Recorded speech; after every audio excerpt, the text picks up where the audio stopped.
Assalamualaikum. Selamat datang kembali ke channel ini. Sebelum itu, hari pertama kami tiba di Samarinda sekitar jam 1 pagi dan bermalam di sebuah homestay. Hari kedua di kota ini, kami memilih untuk check-in di Harris Hotel Samarinda, hotel paling ikonik di kota ini. Terletak di Jalan Untung Suropati, hotel ini berdiri megah di tepi Sungai Mahakam dengan latar belakang Jambatan Mahakam yang terkenal. Harris Hotel bukan sekadar tempat untuk tidur, tetapi sebuah destinasi gaya hidup. Hotel ini merupakan sebahagian daripada jaringan Tauziah Hotel Management yang dikenali di seluruh Indonesia dengan konsep lifestyle hotel yang moden, ceria dan penuh tenaga. Dari saat anda melengkah masuk ke lobi, warna oranye khas Harris menyambut dengan suasana hangat dan bersemangat. Sarapan di Harris Cafe sangat istimewa. Hidangan yang disediakan merangkumi pilihan masakan Indonesia tradisional hingga ke menu barat moden. Lebih menarik lagi, suasana makan pagi ditemani pemandangan indah Sungai Mahakam dan panorama Bandar Samarinda. Di sini, anda boleh menikmati jamu tradisional yang dibuat segar setiap pagi, memberi kesegaran dan manfaat kesihatan sambil menambah pengalaman budaya yang unik.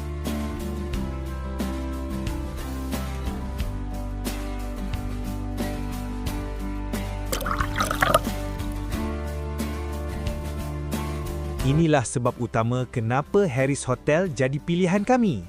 Dari balkoni bilik sahaja, kami disajikan pemandangan yang benar-benar luar biasa. Seolah duduk di barisan hadapan menyaksikan teater logistik di atas Sungai Mahakam. Sungai ini adalah yang terpanjang di Kalimantan Timur dan kedua terpanjang di Indonesia, mengalir sejauh lebih kurang 920 km sebagai nadi utama Pulau Borneo. Setiap hari, kapal tunda kecil namun berkuasa menarik tongkang batubara gergasi melintasi arus deras, lalu melakukan manuver tepat untuk melewati Jambatan Mahakam. Apabila malam tiba, suasana industri itu bertukar menjadi panorama puitis. Cahaya berwarna-warni dari jambatan memantul indah di permukaan air, menjadikan pemandangan sungai ini benar-benar tak ternilai. Awal pagi kami bertolak ke Tenggarong untuk melawat Muzium Mula Warman. Ia merupakan sebuah institusi sejarah penting yang asalnya berfungsi sebagai Istana Kesultanan Kutai Kartanegara. Bangunan ikonik bergaya kolonial Eropah ini dibina pada tahun 1936 oleh pemerintah Belanda untuk Sultan Haji Muhammad Parikesit bagi menggantikan istana kayu yang lama, sebelum akhirnya dirasmikan sebagai muzium pada 25 November 1971.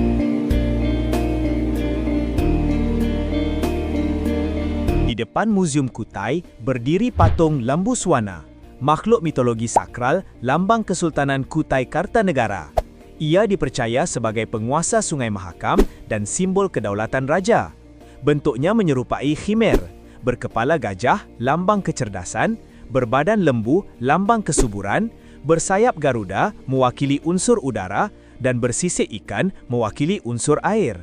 Gabungan ini melambangkan semboyan Paksi Liman Jangga Buana, tanda penguasaan raja atas darat, laut dan udara demi melindungi rakyatnya. Kami menjejak kaki ke Muzium Mula Warman di Tenggarong, pusat sejarah yang menyimpan lebih daripada 5,300 koleksi berharga. Dibuka dari jam 9 pagi hingga 4 petang, muzium ini menjadi saksi perjalanan panjang kerajaan tertua di Nusantara, dari Kutai Martadipura yang bercorak Hindu hingga Kesultanan Kutai Kartanegara yang kemudian bercorak Islam. Di ruang utama, terpamer megah singgahsana Kesultanan Kutai Kartanegara yang pernah digunakan oleh Sultan Haji Muhammad Parikesit, Sultan ke-19. Singgahsana ini lengkap dengan payung kebesaran, simbol kuasa dan perlindungan raja terhadap rakyatnya.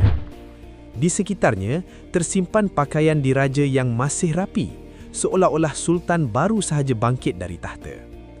Tidak jauh dari situ, pengunjung dapat melihat patung Lembu Swana, makhluk mitologi sakral yang menjadi lambang kebesaran dan penjaga kerajaan Kutai yang masih dimuliakan hingga hari ini. Ia melambangkan kedaulatan penuh raja di darat, laut dan udara.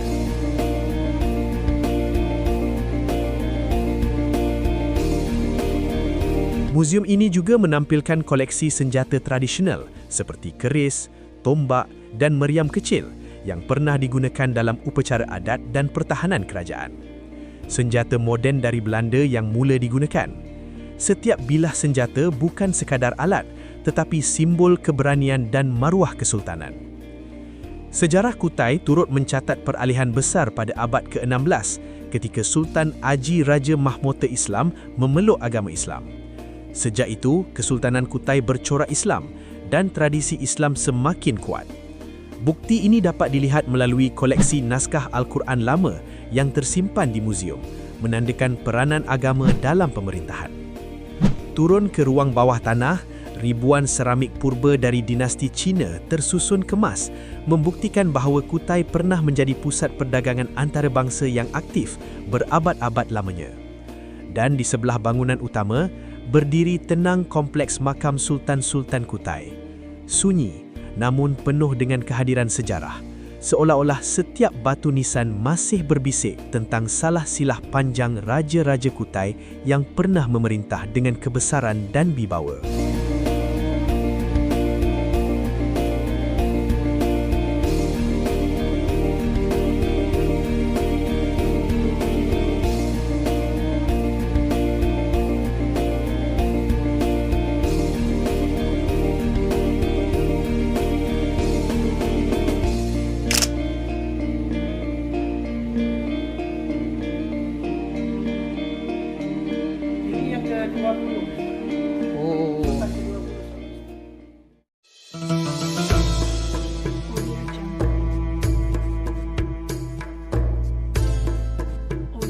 Ada tempat yang bila kita melangkah masuk, terasa sesuatu yang berbeza. Itulah yang kami rasai ketika berada di Masjid Jami' Haji Amir Hasanuddin di Tenggarong, hanya beberapa meter dari Muzium Mula Warman. Ia menjadi mercu tanda sejarah Islam di Kalimantan Timur, berdiri sejak tahun 1874 atas titah Sultan Haji Muhammad Sulaiman. Awalnya hanyalah sebuah surau kecil, namun berkembang menjadi masjid besar yang menjadi pusat dakwah dan syiar Islam di Kutai. Namanya diabadikan sempena Haji Amir Hasanuddin, cucu baginda, seorang ulama dan tokoh agama yang sangat disegani dalam sejarah Kesultanan Kutai.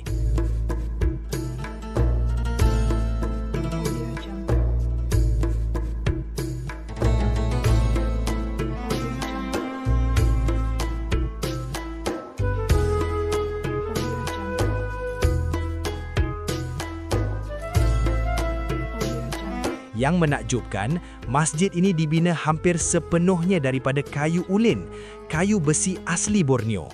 Kayu yang terkenal dengan ketahanannya terhadap usia dan cuaca.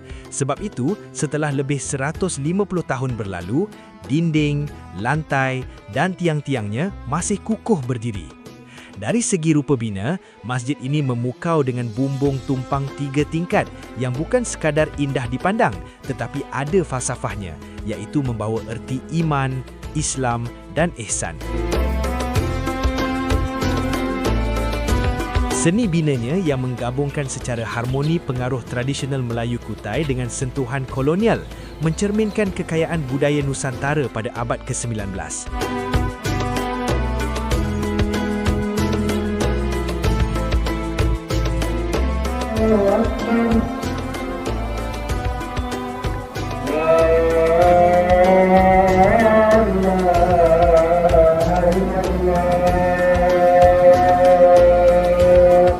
Hari itu, kami berpeluang menunaikan solat Zuhur di sini, sebuah pengalaman yang penuh tenang. Namun, peluang untuk bertemu dengan waris Kesultanan Kutai tidak kesampaian, mungkin kerana mereka mempunyai urusan tersendiri.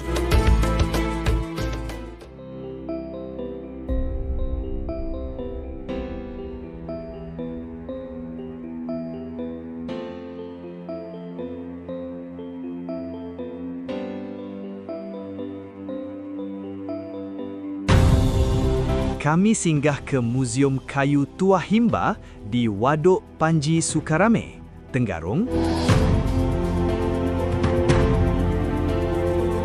Lahir dari kesedaran bahawa khazanah hutan Kalimantan mesti dijaga dan diwariskan.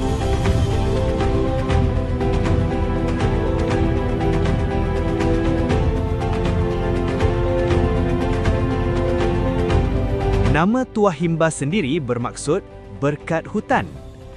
Dirasmikan pada 25 September 1996, Muzium Kayu Panggung ini menyimpan lebih 850 koleksi, sampel kayu asli, fosil kayu purba, kraf tangan rotan hingga ukiran Dayak penuh makna. Tarikan paling ikonik, dua buaya muara raksasa yang diawet, berdiri gagah seolah masih hidup.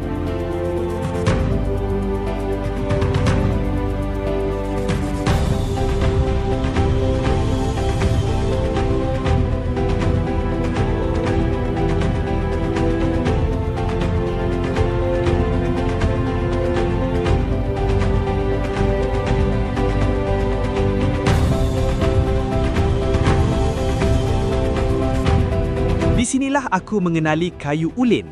Pokoknya tumbuh perlahan, mampu berusia ratusan tahun, dengan batang berdiameter luar biasa besar. Kayunya tahan sepanjang zaman. Sebab itu nenek moyang mereka memilihnya untuk membina masjid, istana dan rumah adat. Satu warisan yang berharga. Kami singgah ke Kota Nusantara, ibu negara baharu Indonesia yang sedang dibangunkan sebagai simbol perubahan besar negara.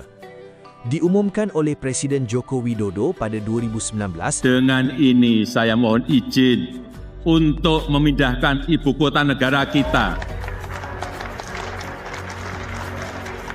ke Pulau Kalimantan. Dan mula dibina sekitar 2022. Ia terletak di Kalimantan Timur, merentasi Kutai Kartanegara dan Penajam Pasir Utara, hanya beberapa jam dari Samarinda. Satu keputusan bersejarah yang memindahkan pusat pemerintahan dari Pulau Jawa ke jantung Borneo. Kalimantan dipilih kerana lokasinya hampir di tengah Indonesia, lebih selamat daripada gempa bumi dan tsunami, serta memiliki ruang luas untuk pembangunan jangka panjang. Nusantara dirancang sebagai bandar pintar dan hijau bertaraf dunia dengan 75% kawasan dikekalkan sebagai ruang hijau, tenaga lestari, pengangkutan rendah karbon dan ekosistem bandar yang seimbang. Antara projek ikonik ialah Istana Garuda, kompleks pentadbiran negara dengan reka bentuk terinspirasi daripada sayap burung Garuda.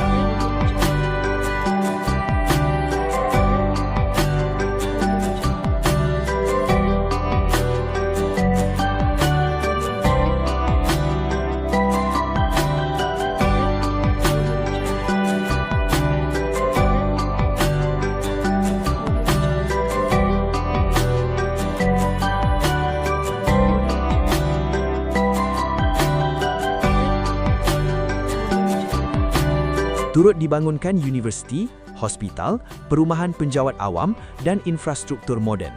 Sasaran besar Nusantara ialah siap sepenuhnya menjelang 2045 bertepatan dengan 100 tahun kemerdekaan Indonesia. Namun, persoalan tetap berlegar di mindeku. Pertularan pucuk kepimpinan, kos mencecah $32 bilion Amerika, hutan yang terpaksa memberi laluan, masyarakat adat yang sudah lama mendiami tanah ini dan cabaran membina sebuah bandar dari awal. Buat masa ini, kita hanya melihat jentera bergerak, rangka bangunan menjulang dan tanah merah Kalimantan yang masih segar dengan bau pembinaan. Jawapannya biarlah masa dan sejarah yang menentukan. Nusantara adalah simbol harapan dan cabaran sebuah bangsa. Biarlah masa dan sejarah yang menentukan.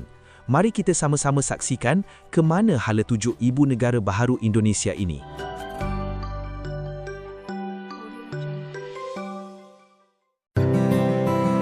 Hari terakhir, kami bermalam di Balikpapan. Pagi itu, kami meninjau Pasar Kelandasan, pasar tradisional tertua dan ikonik di pesisir Selat Makassar. Pasar ini terbahagi dua, pasar basah dengan hasil laut segar terus dari nelayan dan deretan kedai oleh-oleh khas Kalimantan di hadapan.